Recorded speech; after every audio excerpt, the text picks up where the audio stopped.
hi, I didn't see you there. I'm S.L.I.M.E, and now I'm 700 feet tall, and the world quakes before my power. Some people just have it. That wow factor. When they walk into a room, the whole place lights up. They're passionate, driven, goal-oriented, type A personalities. A higher class of human being. Bigger, stronger, the natural winners in our society. More competitive, more successful. Are they just born lucky? I don't think so. What do they have in common? I've discovered 5 characteristics of highly successful people under capitalism, and if you follow my foolproof 5-step system that I call the S.L.I.M.E method, I guarantee you'll be successful beyond your wildest dreams. Guarantee not legally binding.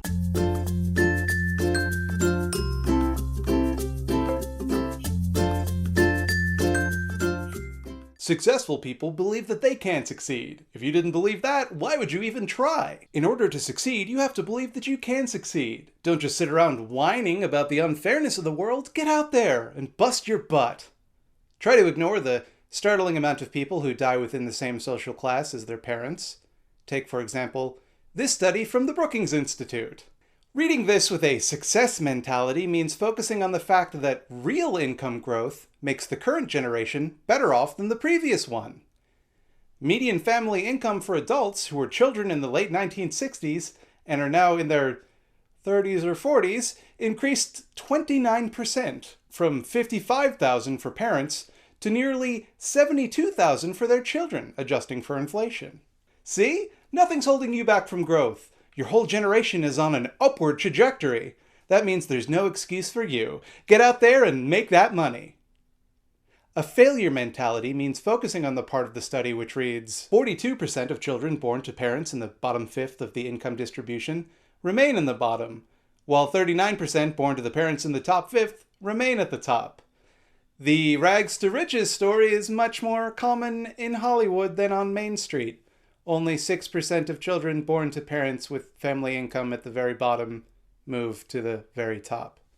6%? That's practically 100%. That could be you. I mean, the odds are against you, almost 16 to 1, but it could be you. And let's be honest here, it probably will be you. I mean, you're the protagonist of this story, not any of the other 7.5 billion human beings on the planet. You're gonna win, no matter the odds, just like in a movie. You're going to be fine. The other 16 people in that statistic are not. They're in a lot of trouble. Now maybe you hear those odds and think, geez, that sounds unfair. It sounds like the system is rigged against me. It sounds like social class is a self-perpetuating and unfair economic hierarchy designed to concentrate and maintain the authority of a select few over the rest of us. But that's a self-limiting belief, holding you back. In fact, anything that contradicts the narrative that you can and will succeed, no matter how unfair or prejudicial the circumstances you were born into, is just a self-limiting belief. Any recognition of the difficulties you face is merely a failure on your part to comprehend your ability to transcend them. You need to have an abundance mentality, not a scarcity mentality. People with an abundance mentality believe that there's enough for everyone and don't begrudge other people for what they have. People with a scarcity mentality believe that other people's success limits their own. For example, they might get bitter when they find out something like that the top 1% of people own 45% of the wealth on Earth, and 64% of the human beings on that very same planet own less than 2% of the wealth. But people with an abundance mentality celebrate the fact that 3% of Americans own more than the bottom half of America. See? There's no limit on what you can achieve if you believe hard enough. People with scarcity mentalities whine about how while successful people get more successful, people on the bottom are going into crippling debt. It's like they don't even know they have a 6% chance of getting rich. But what's really holding these people back? What's keeping them from achieving their potential?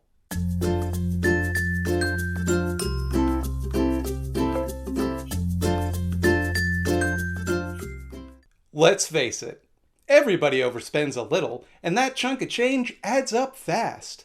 Ask yourself, do you really need that Starbucks coffee every morning when you could just make coffee yourself at home? Yes. Do not stop consuming. Most people are living it up high on the hog, accruing massive debt. You're never going to be able to save money if you can't pay off your credit cards, or worse yet, turn to predatory payday loan companies.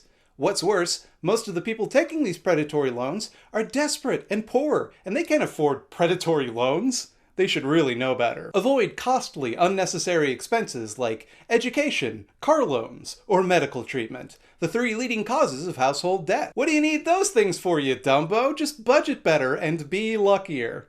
And of course, work harder. Think you can work one 40-hour-a-week job and call it square? I don't think so, pal. Wages have been depressed relative to inflation since the 70s. You have to work several jobs just to get by. Maybe have a side hustle or two as well. Remember, in the gig economy, you can be working literally every second that you're awake. And therefore, you should be. Now, if people worked fewer jobs, then workers would be in higher demand and wages would therefore have to go up. And that would be bad for you because of this graph. Now, you could always go ahead and get yourself an in-demand skill and thus get access to even higher wages than the generous, below-the-poverty line wages that you're used to. Keep in mind, though, that that will require going into crippling debt that you will be legally barred from discharging even if you go completely bankrupt. So think about it. Do you really need an education? I mean, will you die without it? For that matter, do you really need to eat anything but rice and beans? Do you really need to have your heat on in the house every time it gets cold? Do you really need non-essentials like online shopping or lunch? Do you even need a house? Do you even need an apartment? Why not live in a tiny apartment? How chic, how trendy. And if you can't afford any of that, do you really need a place to live? Or food? Oh shit, you do? Okay. Well, then let me think. Sounds like what you need is some way to have the money required to get yourself off the ground. You need some way to make sure that you can have the money to buy your way to success.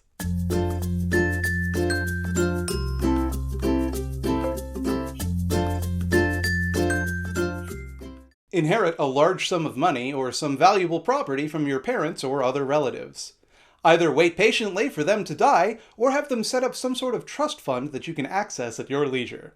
Did you know that almost half of the people in Canada, the country I live in, are counting on a huge inheritance to bail them out of debt? They're not going to get it, though. The top 10% of Canadians have almost half, to be precise, 47% of all the wealth in Canada, and the bottom 50% have less than 6% of that wealth, and that's not a lot to inherit.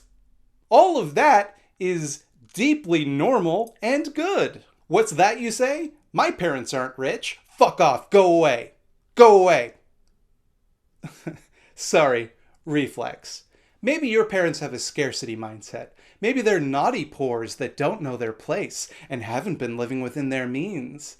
In either case, you might not be able to get a direct monetary inheritance. Don't worry though, there are plenty of self-made billionaires out there. Take Kylie Jenner, for example, the youngest self-made billionaire of all time, according to Forbes magazine. Kylie's just 21 years old, and she created a billion-dollar cosmetics empire from the money she gained modeling. No one handed her anything. She just made millions of dollars modeling because her family was incredibly rich and famous, and she got millions of dollars of free publicity by appearing on their reality TV show. Or how about Bill Gates or Mark Zuckerberg, both self-made billionaires from humble origins as lowly Harvard students? There's no limit on how much you can self-make yourself. You can self-make yourself all the way into the highest office in the land. Donald Trump, who only received a few $100 million from his parents, managed to parlay that seed money into a highly successful string of failed businesses, until he became racist enough to become president. Remember, anything is possible. That being said, I can't stress enough the importance of having rich parents. Even if you don't directly inherit a large sum of money, you'll at least have access to a large safety net, and people to invest in your health and education. During those critical early years of development, it's imperative that you have the support network required to either help you achieve academically or buy success for you academically. Remember, your entire career path as an adult is largely determined by your actions as a child when you have almost no control over your life, and that's good news for you. Hopefully. Did you know that research suggests that financial burdens impose a cognitive strain equivalent to the loss of 13 IQ points, or, to put that in non-pseudoscience, a full night's sleep? So not only do you not have a leg up like your rich friends, but your mind isn't even able to think at maximum capacity. Being poor in our economic system reduces you to being a lesser person than you have the capability of being. So don't, under any circumstances, become poor. And if you are poor, try to be quiet. So now that you've got your nest egg taken care of, what are you gonna do with it?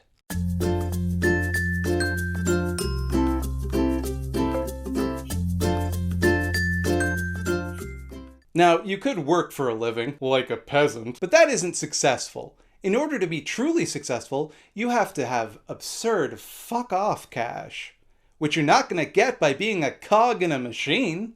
You gotta own the machine, or something which produces goods and services. That way, you don't have to produce anything. You can pay other people to produce for you. I know, sounds expensive, right? And it can be, but you gotta spend money to make money, which, again, is why it's just so important to already have money. I cannot stress that enough. To succeed in business, all you have to do is pay your workers less than the value they produce for you. This practice is called exploitation, and it's your golden ticket to Richville, baby. You'd be surprised what poor and desperate people are willing to do for shitty subsistence wages when the alternative is starving to death. You want to make people work unpaid overtime? Sure. Make them piss in bottles so they don't have to get up from their workstations? Why not? Make everyone a contract worker so that you don't have to pay them benefits? Genius. Use your imagination. Remember, the worse it is for them, the better it probably is for you. Now, some workers might have a failure mentality and might start to complain. They might even try to work together to collectively bargain for better pay, safer conditions, or more control over their work. Don't panic. You have options. You can fire everyone and replace them with scabs at an even cheaper price. You can have a huge propaganda campaign with misleading statistics to make unionizing seem like a bad deal for your employees, even though it isn't. You can relocate your company to a country with less strict labor laws. Maybe hire some kids.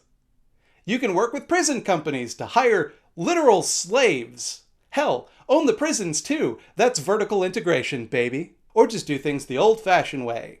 Roll up your sleeves, tighten your belt, and pay legislators to make collective bargaining more difficult, less useful, or even illegal.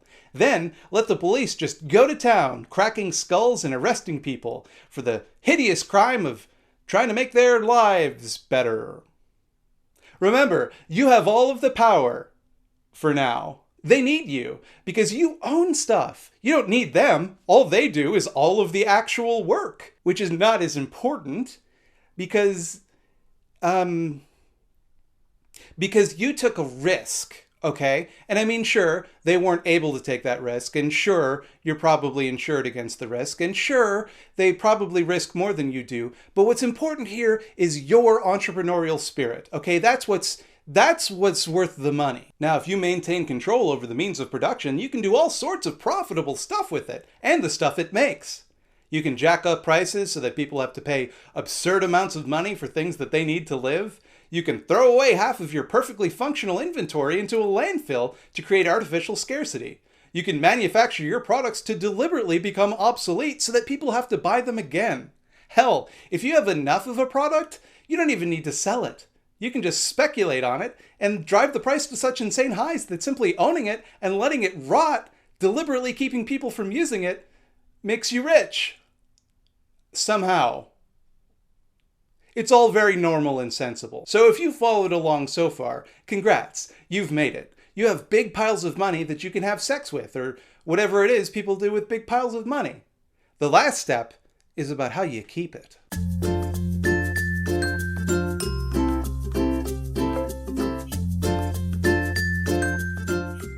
Visualization is a powerful tool. Did you know that in one study, people who visualized working out before going to the gym had twice as much muscle growth as those who didn't?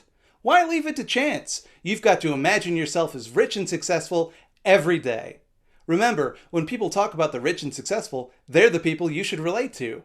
Watch aspirational programming that teaches you how rich and successful people behave. Remember, consume the same things that they do. Vote like they do. Think like they do. Do as they say. Don't think of yourself as poor. In fact, if it helps, try to imagine the poor as dirty and drug-riddled, kind of subhuman. People who are just trying to abuse the system and take your hard-earned money. That way, you won't feel bad about all of the horrible things you're gonna have to do to them. Sounds easy, right? Well, it's trickier than it sounds. Because remember, other people are going to be envisioning their success too, which means that you have to envision that much harder. They might envision a better world, where everyone's basic needs are met, which means you have to envision that world being somehow worse for them. And make absolutely sure that your vision becomes the accepted one. Luckily for you, plenty of people who share your vision are working on it. They own media companies, political parties, and schools, so that they can just help you shape a world where poor people with failure mentalities don't envision anything that's inconvenient for you or your bottom line. Sometimes, though, envisioning things in your mind just isn't enough, and you have to start envisioning things with armies and weapons. Now let's say, hypothetically, some ingrateful country, let's call them Chile, tries to democratically elect a socialist leader. Don't worry, just envision a fascist coup. Seek out allies like the CIA, who share that vision and can install a puppet dictator who will institute large-scale free market reforms that benefit you and your buddies, hypothetically, in the year 1973. Remember, the market should be free, but citizens should not be. And if they step out of line, they should be gruesomely tortured and executed. And before you complain about human rights or democracy, need I remind you that those things are symptomatic of a failure mentality that judges economies on how good they are for the people within them, and not how good they are for the tiny minority of rich mutants who actually matter? Envisioning fascism will get you out of a lot of jams as a capitalist. Like, say, for example, your neoliberal reforms make everybody in your country poor. You can just blame it on the immigrants you accidentally made by making some other country poor. Or maybe some sort of sexual minority that has nothing to do with anything could be blamed for, I don't know, weakening the national spirit or some horseshit like that. That way, nobody's mad at you, and statistically, only a few million people are likely to die. Fascism can't solve all your problems, though. There's no getting around it. Every business faces challenges. Maybe you don't have a good place to dump your toxic waste. Maybe your products are wildly unsafe. Maybe you're releasing enough carbon into the atmosphere to end life on Earth. Whatever it may be, the small-minded public may not share your vision of profiting endlessly, consequences be damned. Luckily for you, policymakers, scientists, and other officials can be made to share your vision with a little trick called corruption. That might sound illegal, but sometimes it isn't.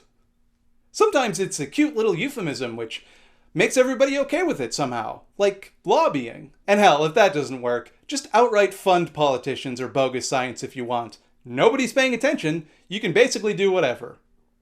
A lot of people with failure mentalities view the state as a burden to overcome for capitalism. But remember, the state is your ally in maintaining your success. They pay the police that'll help break up your strikes and get rid of pores. They pay the military that extract resources for you all over the world. And they look the other way when you sneak some money into the Cayman Islands, because they're your buddies.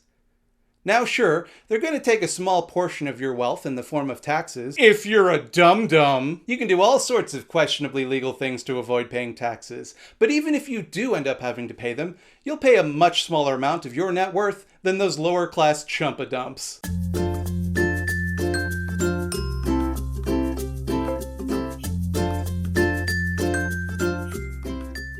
If you've successfully followed the S.L.I.M.E method, you're now rich and successful, and also probably always were.